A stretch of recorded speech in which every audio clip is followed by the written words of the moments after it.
Well, the occasion recently where a leader from Hamas was murdered, and at the time there were a lot of British people living in Israel, and their passports were forged.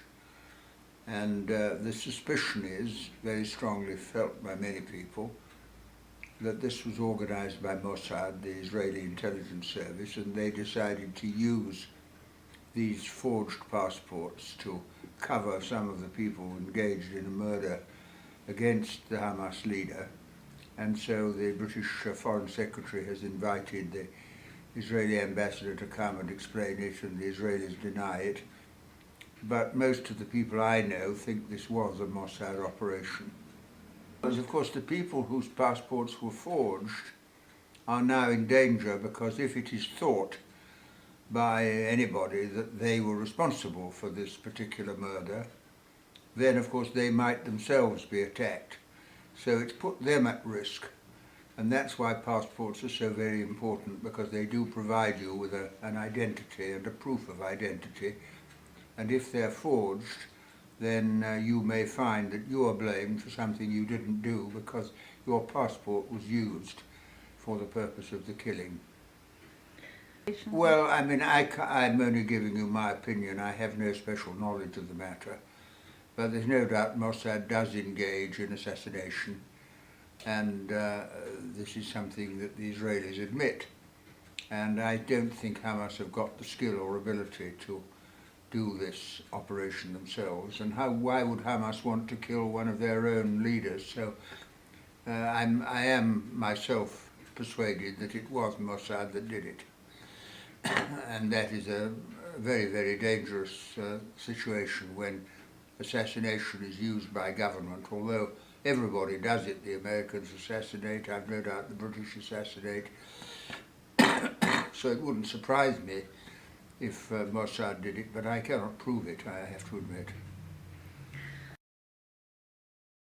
A year ago, at Christmas 2008 and January 2009, of course, Israel attacked Gaza, and it has blockaded Gaza for a long, long time, but it attacked it. And I think 1,400 people were killed, and the Israelis used phosphorus bombs, and they bombed the United Nations building there, they bombed schools and hospitals. And it had a very remarkable effect in changing public opinion in Britain and in America, to some extent, towards Israel. Because up until that point, everything Israel did was considered all right. The Holocaust was remembered and so on. And actually, Israel is a very aggressive state. It has atomic weapons, 200 atomic bombs. It never signed the Non-Proliferation Treaty.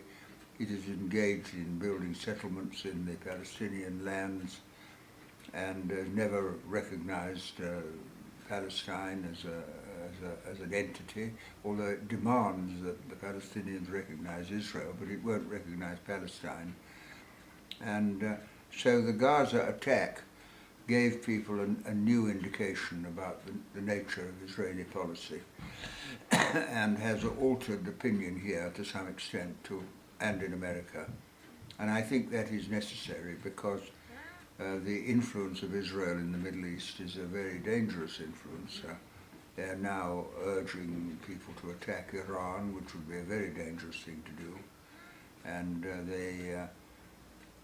they are funded by the United States. The Americans use Israel in the Middle East for their own purposes, and they have a very considerable influence on American foreign policy and defense policy. So anything that opens people's eyes to that is very, very helpful. Well, I think Israel has realized now that they cannot continue in the way they are without paying a heavy price. There is quite a big movement to boycott Israel and to divest from Israeli investments. And Israel depends, of course, like every country, on international goodwill and trade and so on. And I think that, plus the fact that Israel cannot defeat the Palestinians, forcing the Israelis to think again. They will have to think again.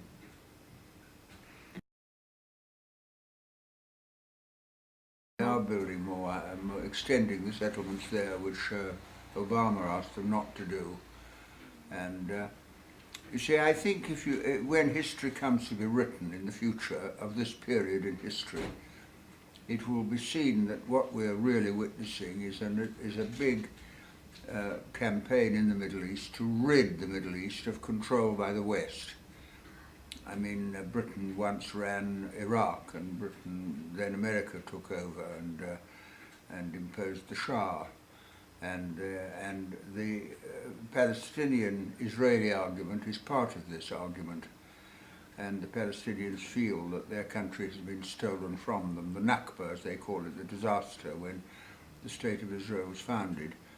And many people, including myself, when Israel was set up, were in favour of a home for the Jews because of the Holocaust and all that.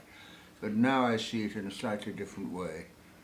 And I think Israel has got to be brought to account and has got to change its policy towards the Palestinians and recognise the Palestinian state and also stop encouraging America to make war on Iran, which would be so dangerous.